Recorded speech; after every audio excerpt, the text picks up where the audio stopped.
Adam, hello. Yeah, hey. Happy Wednesday. Where am I podcasting with you from? Yeah, we are in the Cayman Islands. We spent a lot of time in the Caribbean, never been here before. It's beautiful. Here, I'll give you a little view of what we're looking at. Got some cruise ships out there, but anyway, nice day to be alive. Yeah, that's amazing. The view is a lot better than the view in my living room. That is for sure. Is it snowing there? It is rain. It's raining, but the forecast is gloomy, to say the least. Very gloomy. It's like a winter storm warning. The whole shebang. Sounds lovely. Yeah, I know. I'm really jealous of your sunshine. Anyway, welcome to the Saratoga podcast, guys. We are missing Dan today, but we have Adam, and we also have a very special guest, Mayor John Safford, who we're going to bring in a minute. We had a city council meeting last night, so we're going to get into a recap of that. And we just have lots to catch up on, but we are thrilled to have the mayor join us. So, Adam, if it's all right with you, I'm just going to bring him right in. Let's do it. All right. Mayor Safford. Well, good afternoon, early afternoon, waiting for the snow. That's right. That's right. We're so happy to have you on the podcast. Well, thank you. So I like being here. So I have so many questions for you, and there's so much to talk about, but I just wanted to start off with a very kind of general question. I know you've run for mayor before, and you had to have kind of thought about what the experience would be like.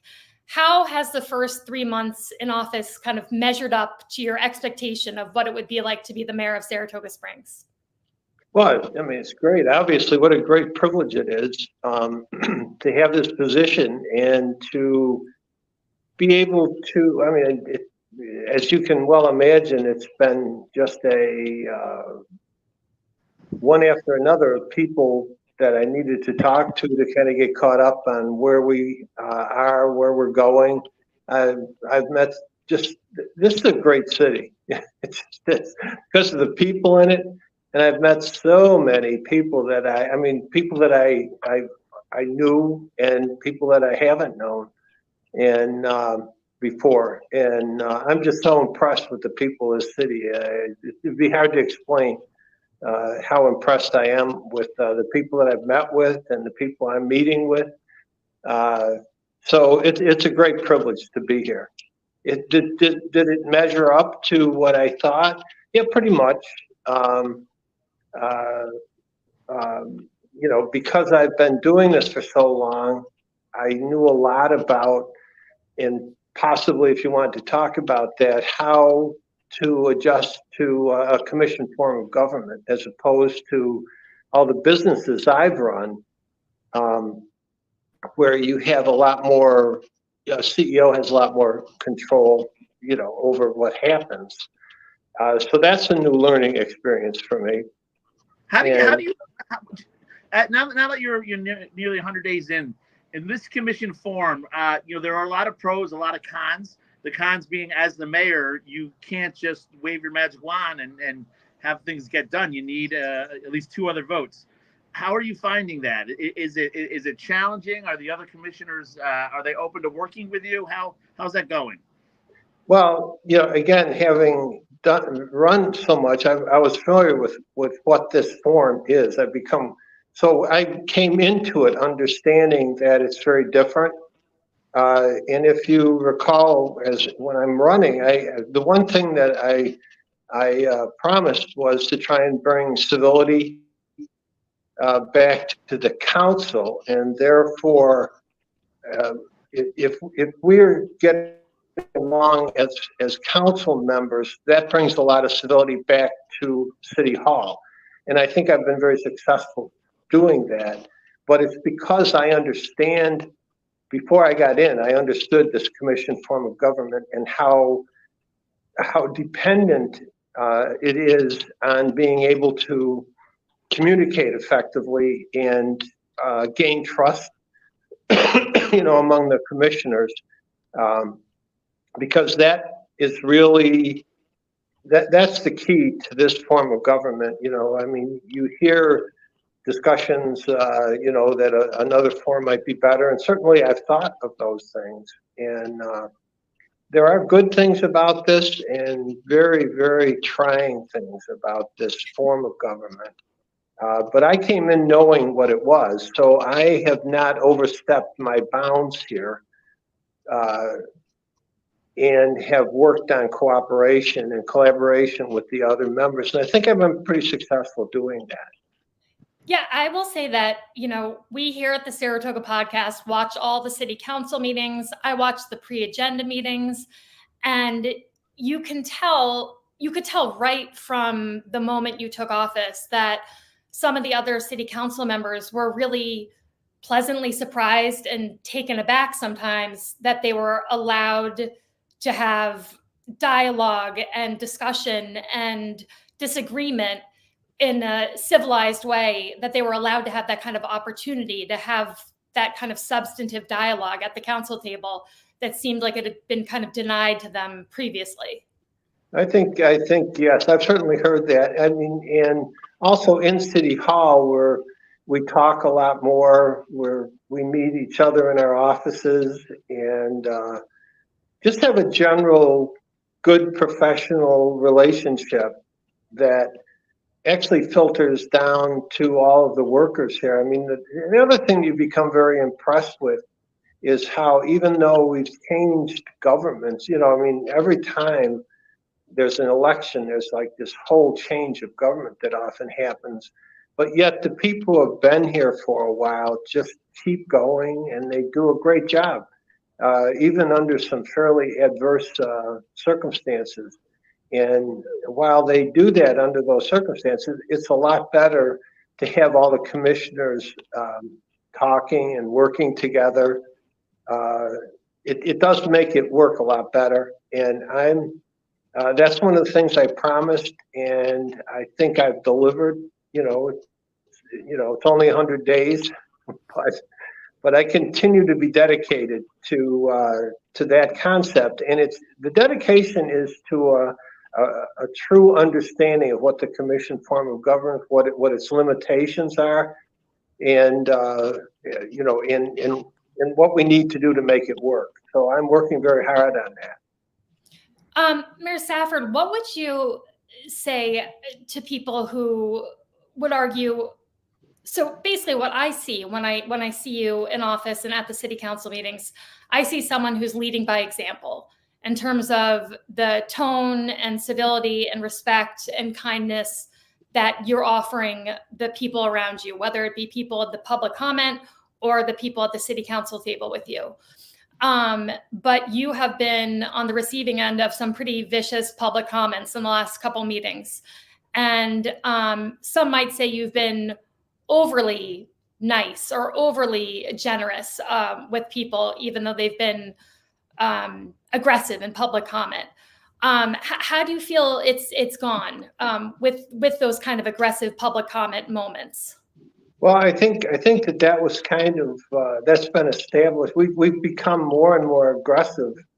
The speakers have been, over the last couple of years. And again, civility is not something you enforce. You know what I mean? I mean, you can enforce laws, you can force people to act a certain way, but to be civil is like a philosophy or an ethos that you have to, the way that I see it is that you have to exhibit that first. Mm-hmm. And when you're consistent doing that, your hope is that something will stir something in others. Which I think has happened, by the way, with the council. We have outbreaks once in a while, but in general, I think we all treat each other civilly at that table, which wasn't happening before. And I'd like to think that I set an example for that, and we'll continue to do that. But civility starts with you, right? You have to be willing to put it, do it and keep doing it, even though you may not get civility back at first, but you do it with the hope that will cause some people to react, in a better way, so that's what I'm trying to do. John, or Mayor Stafford, do you, now, almost 100 days in now, do you have any initiatives now that you're looking forward to or that you want to accomplish with your time in office? I know, Mayor Kim got the homeless shelter built on the Delphi Street there. Do you have any projects like that you have identified that you would like to see move forward under your administration? Yes, again, I've talked about both of these in my campaign. One is the planning board. The mayor is in charge of planning and building departments. And again, Joanne Kiernan, my deputy, and myself have concentrated on, first of all, recognizing how important their roles are here, especially with regard to new people wanting to set up businesses here or expand their homes here. There's a lot that we're learning their philosophy, but also trying to change the attitude. And it's hard to not be very sympathetic to those folks because every couple of years they have a new manager. It's essentially the deputy mayor who's the manager of that department, and these people have been here for 8, 10, 12 years. We're talking about the planning department, just to be clear. Yes, we're talking about the planning department. So for example, when we came in, it was taking 16 weeks to take a look, at getting a building permit going, even for something very simple like a deck or windows or something. That's down to 6 weeks now, so we've seen a big improvement in that. But that still is not.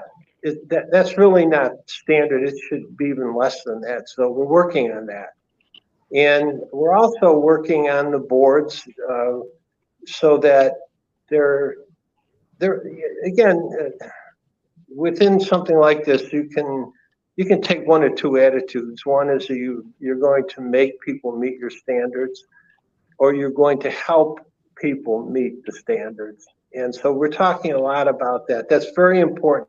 If we can get that going and really functioning well within the next year or so, that will be a big accomplishment. The other thing that I've taken on from the beginning, of course, this is not new for me. I've been working on the homeless situation for many years, from the bottom up primarily. Now I have more of a top-down view of how to address that. And you mentioned that we set up a shelter, but that's a very temporary shelter. This time next year it will be shut down. And so I'm working very hard right now with the various stakeholders, and there are a lot of them. My attitude right now is we have like 25 agencies that address this in this area. And so we have discussions about whether or not what's called the Housing First initiative is the best way to approach this. And we're having discussions about that. And, is it just a matter of a housing, or do you also have to address addiction and mental health? And so I'm trying to engage some of the people at the county who deal primarily with mental health, and then of course addiction services are kind of across the board. So I'm very engaged in that, and if we can find, I don't think there's any question that we have proven that by this temporary shelter, that having a place where people can go and not be too challenged at first, but where there are services available for them to, address their addictions or their mental health issues, because a lot of them have those, and help them to move forward. That's the solution that I can get behind, and so that's what we're working on. Something more permanent though than what we currently have. So the Yeah. adult shelter is closing down? Well, the shelter is only guaranteed until this time next year. Uh, the way that it was set up was to basically prove that something like that can work, which it has. Um, and yes, but it was only set up temporarily. Now, would it? So we're kind of under the gun to provide that. Again, a lot of people are confused about what's called Code Blue and Yeah. what we're calling a low barrier shelter, which is Adelphi Street. Those are two totally separate things. Yes, Yeah. and a lot of people don't understand that. And the Code Blue has been something the county has been responsible for a number of years now, and is every year challenged to find a place to have that. And that is just for the winter to keep people from freezing to death, give them a Yeah. place that's warm. But the low barrier shelter that we're talking about here is much more than that. It's a safe place that people who are unhoused, usually unhoused, or obviously unhoused, and they can get a cot there. But also there are services there. There's management there that can help direct them to places where they can recover from whatever it is that caused them to be homeless. And yes, go ahead. Oh, I was just going to say, John, on that note, we participated in this collaborative to end homelessness just before COVID hit. And it was kind of all the stakeholders who have a hand in helping the unhoused. And we were all together.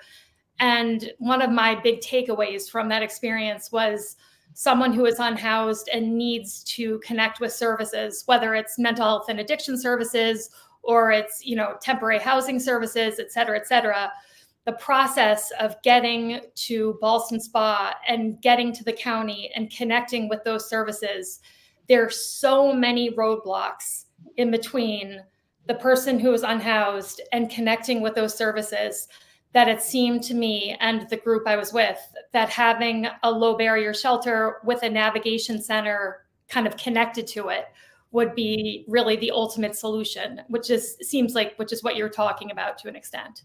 Yes, I mean yes. So I say a safe place that they can go, but where services are available to them to move ahead in their life.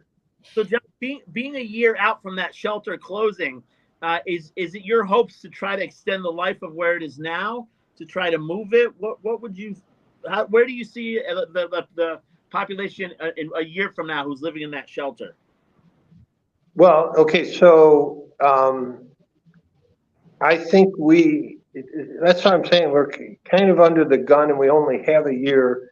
We need a year to address this. So in the very near future, we have to come up with some kind of an alternative to that place.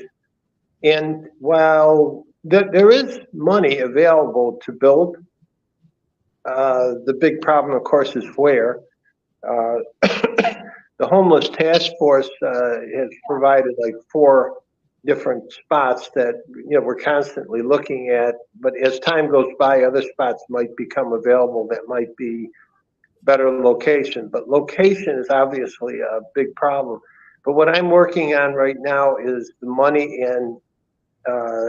and plans for what it is we want to make. And one of the primary questions is whether or not Code Blue and this safe shelter that I'm talking about should be combined, which would allow some of the county money to come into it.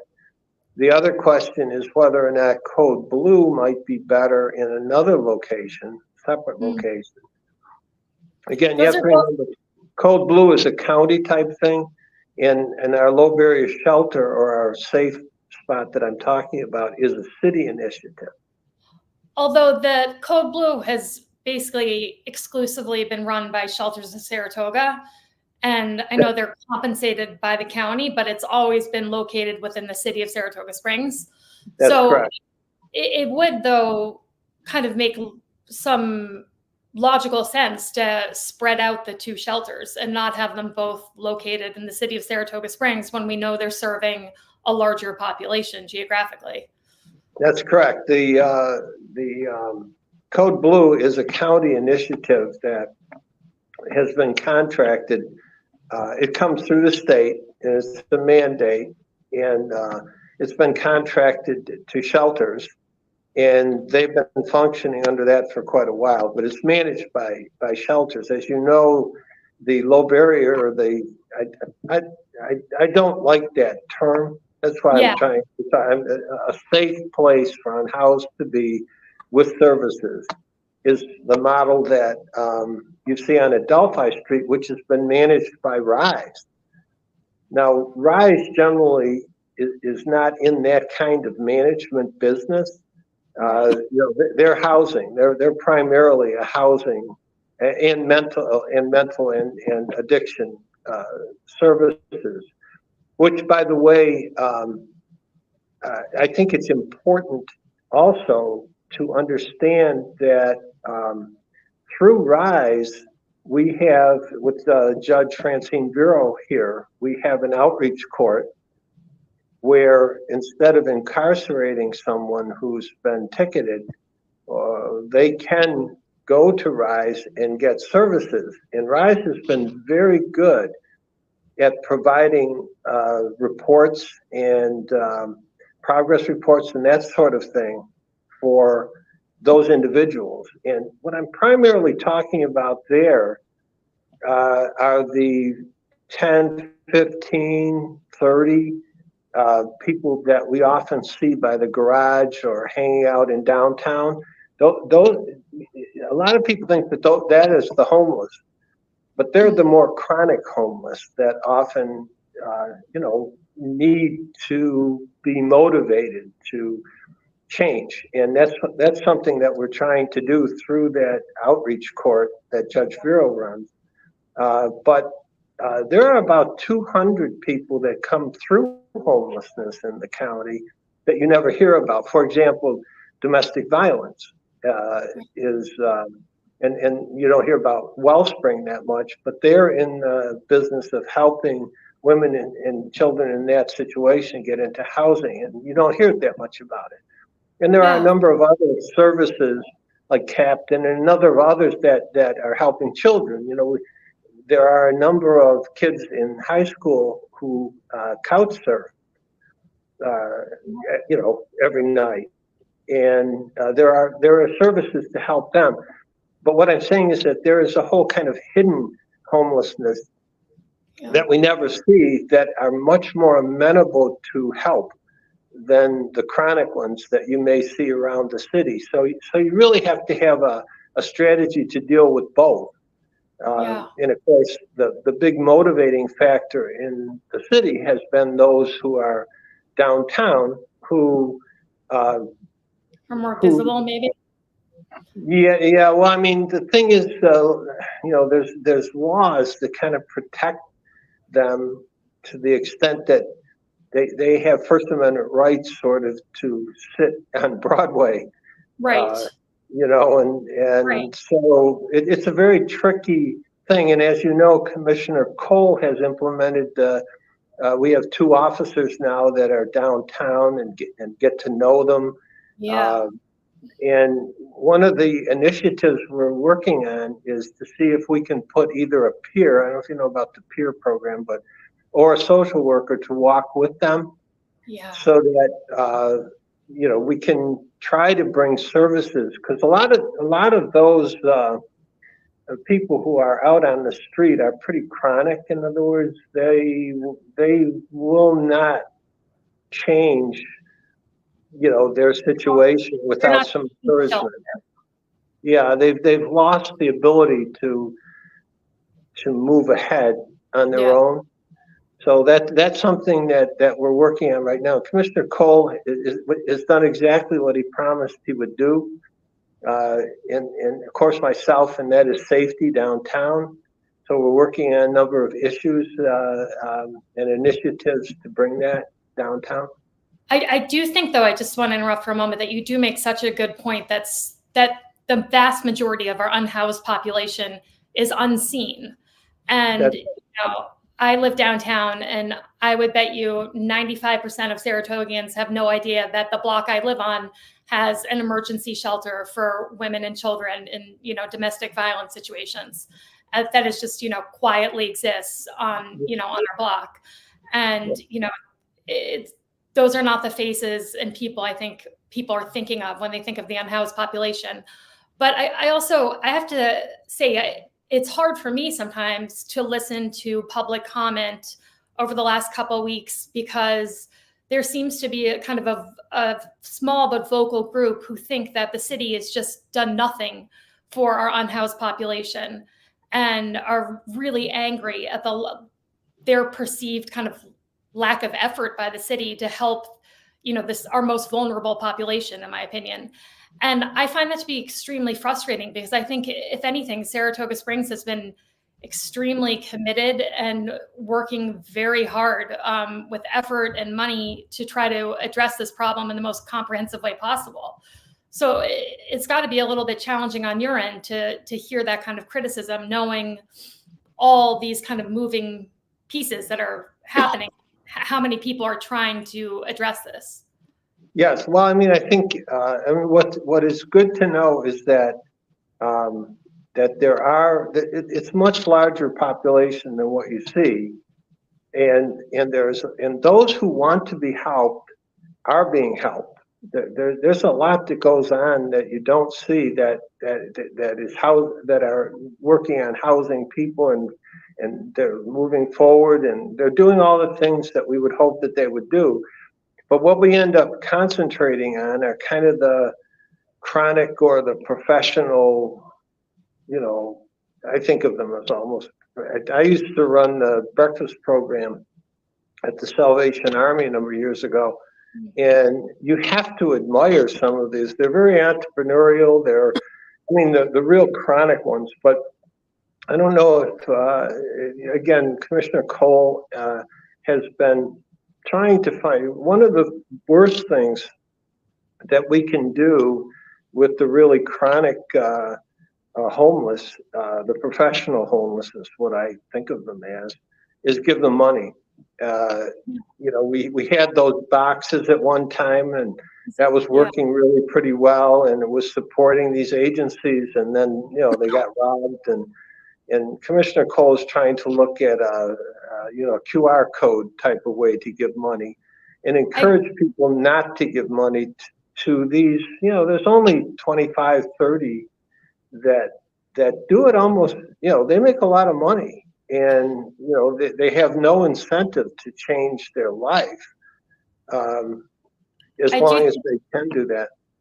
I do think there needs to be like a public awareness campaign about panhandling, and that it is the most detrimental thing to give to someone who's panhandling. It doesn't help them, and it doesn't help, lessen the amount of panhandlers. And so I think a little bit of a public awareness campaign could be very helpful there. But there's so many things I want to talk to you about, and I want to take a little bit of a left turn, if you don't mind. Sure. There was a really big vote last night at the city council, which was to implement a seasonal paid parking program, which for anyone who knows the history of Saratoga Springs knows that paid parking has been one of the longest running, most controversial issues in Saratoga's history. And so the fact that this was voted on last night and is going to be implemented is really huge. And I would love to hear your thoughts on it. I know you voted in favor of it. Yes, I did. And that was not an easy decision, particularly because I'm so much in support of downtown business. And it was a lot of the downtown business people who, have come out against it, basically out of fear that it will lose money. That it will cause people not to come downtown. And certainly that's a possibility. So this was not an easy decision for me, but I do think that with with paid parking, we're going to have attendant. And again, you have to remember that the paid parking is only during the 3 month, 3.5, whatever, between Memorial Day and Labor Day. So the question is whether or not it will produce revenue. And for me, having more safety in those garages, I know a lot of people who will not go in those garages because they are fearful. And obviously, the Woodlawn garages, and actually all of the garages at some point, you don't see them all the time, have been havens for this chronic homeless population that we're talking about. And so this will bring revenue so that those parking garages can be much safer and have an attendant there. So I think that as far as people coming from out of town, and coming and using those, we can make them feel a lot safer in those garages. The other thing is, as you know, Mayor, real quick, safety will come from so I understand the idea of the parking garage safer, but there will be an attendant there 24 a day. My understanding, again, that is my understanding. There will also be better lighting and better cameras. That is my understanding. Again, you have to have the revenue to do this. But the other thing, and again, this is something that I've been pressing Commissioner Golub to make sure that he agrees that if this is successful, that a large portion of that is going to go, because I am convinced now we need this safe, 24-hour safe place for homeless people in our city. Similar to what we currently have, something like that where people can feel safe. We really don't have a revenue stream for that right now. We're robbing Peter to pay Paul here to do this. And if we're going to do this right, we have to have some source of revenue to actually pay for it without having to raise taxes to do it. And so so that's why I voted. I voted for this because there's a lot of controversy with regard to how much it might generate, what its real expenses. The only way we're going to find that out is to do it. And if we can get this, it's a big lift. But Mike and the whole crew there are pretty convinced that they can get this done so that this coming season we'll get some real numbers and we'll know what it really is. The other thing that I'm convinced of, I've come to trust that Commissioner Golub is practical. Yes. And is willing to make changes, to accommodate what we're trying to accomplish. And so I trust that he's going to continue to do that with this program. So that's why I voted for it. Well, we have a comment from our co-host, actually, who says, I'm actually happy it was a 5-0 rather than a 3-2 vote. I had my concerns, but decisions have been made, and now we need to support it and hope for positive results, financial and other metrics. And he says, regardless of one's position on the issue, this demonstrated the city council can function and get things done.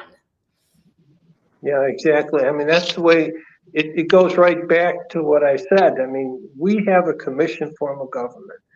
And if it's going to work, the individuals, the mayor's not the dictator. No, unfortunately, sometimes. Right. And sometimes people think that's the way it works, but it doesn't. The mayor has one function, and that is to be the chairman of the meeting. Yep. And so at any rate, it goes right back to what I was telling you at the beginning. I am bending over backwards to make that commission form of government work here for the people. And that's what you're seeing. You really hit the nail on the head, because the pitfall is communication. It's allowing yourself to be siloed within your department, because as you know, you can only talk to one person at a time. You can't have 3 people in a room.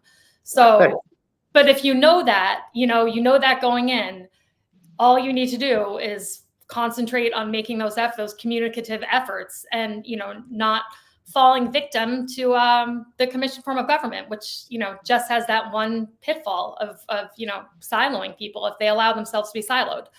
So I think your efforts have been, you can sense all the efforts that you've been making based on the city council and how it's been operating. For sure. Yeah. So that's why I say I knew what I was getting into, and I knew how different it was from, most of my business experience.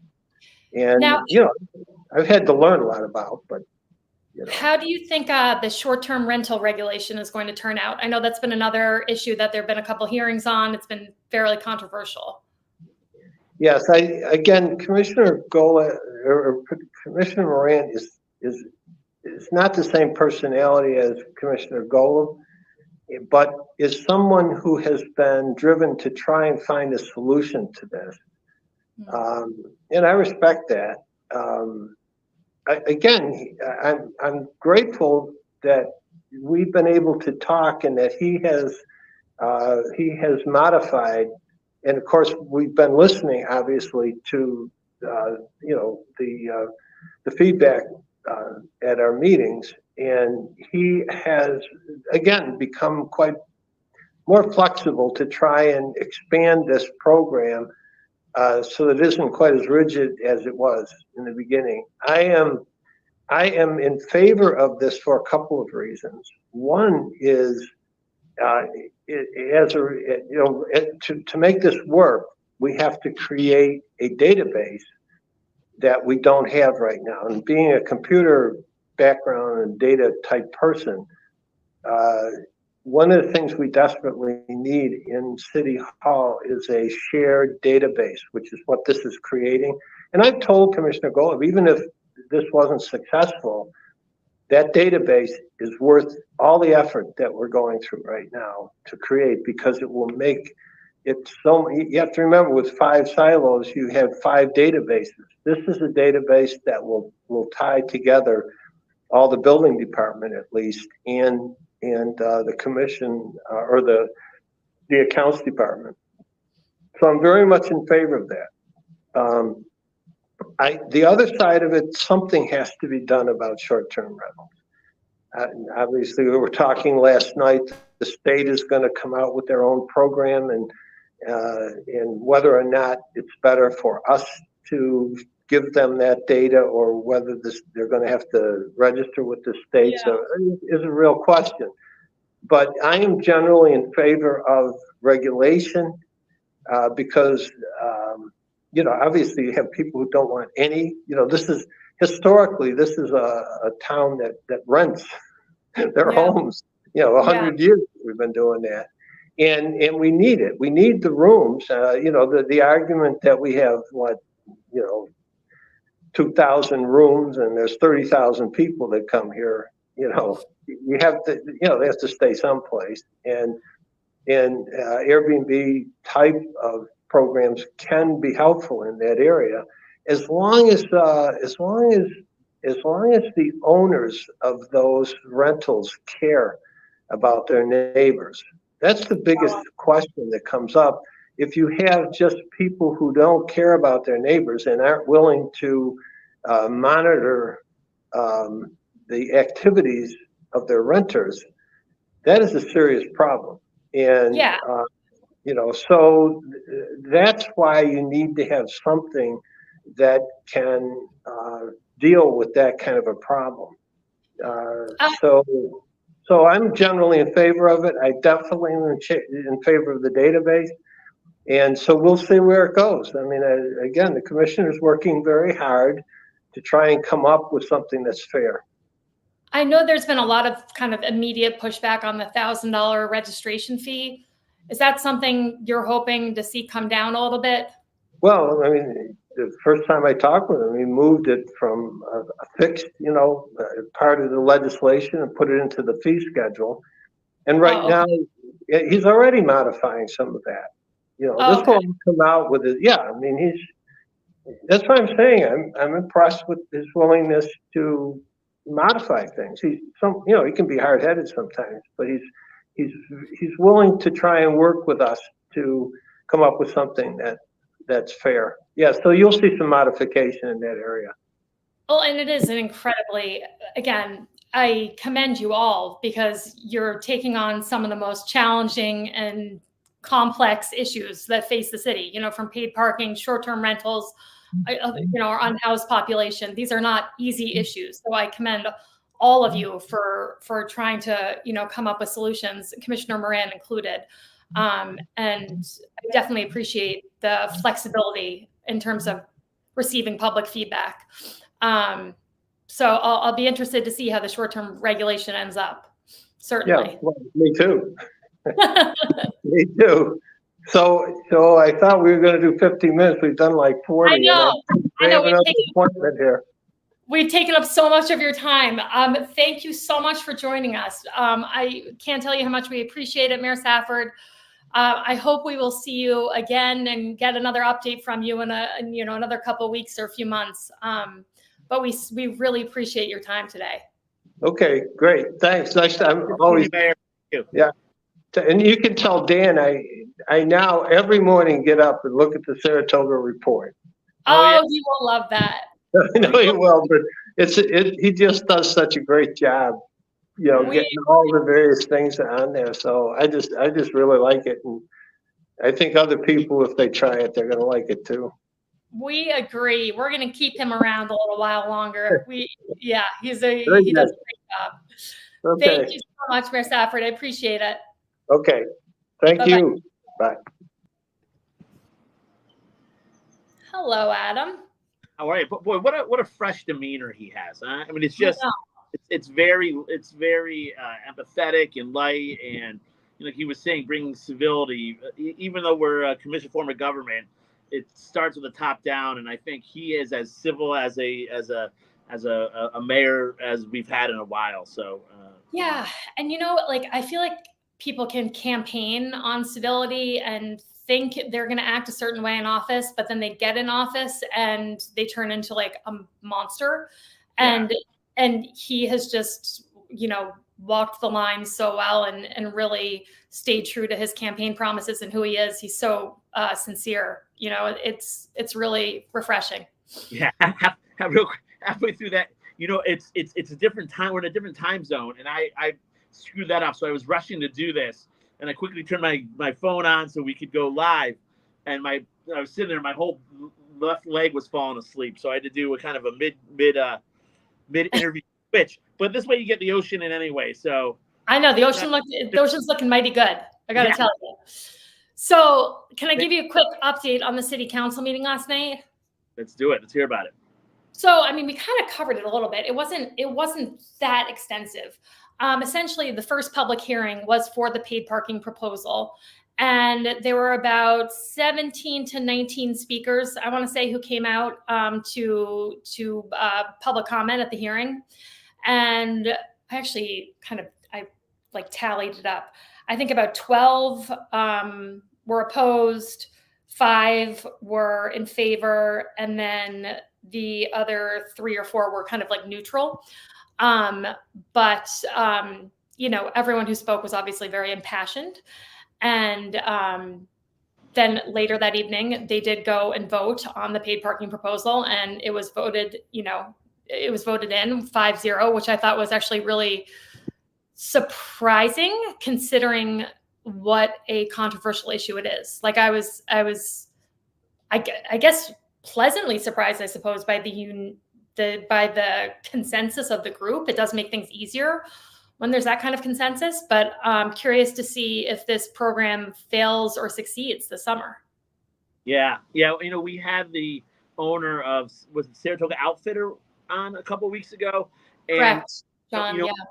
Fortunately, anytime something like there are going to be winners, and I don't want to say losers, but people who things like this are going to face challenges. And something he said when the parking lot next to the Algonquin building, I used to always park there and run over to those shops located near that. And he lost that to paid parking, and now his streets, and now Broadway is going to be paid parking. And you feel for the shop owners, but as the whole, as the city's moving forward, I think it is the right call. And I agree with you. Seeing both Democrat, it's not a Democrat or a Republican thing or conservative or liberal. It's just you had the four commissioners and the mayor get together and say, hard decision to be made, but this is what's best for our city. So we'll see how it goes this summer.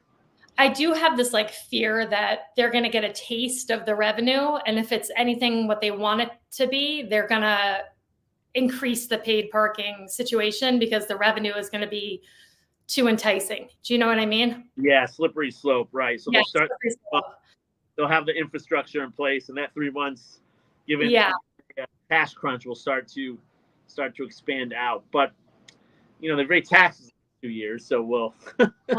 I know. And then personal gripe, I was like, I shouldn't have an opinion on this because I live literally, I can like somersault downtown. I live so close to downtown. I'm on Caroline Street between Circular and Henry.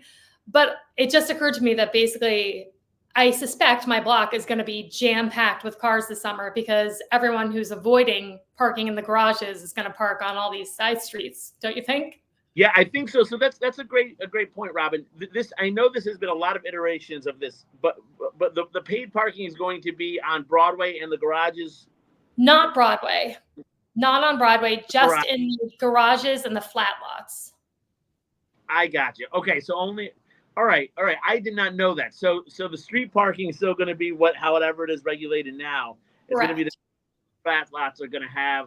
You're going to get do we know, is it going to be like an app system? I would imagine. I think there's going to be an app.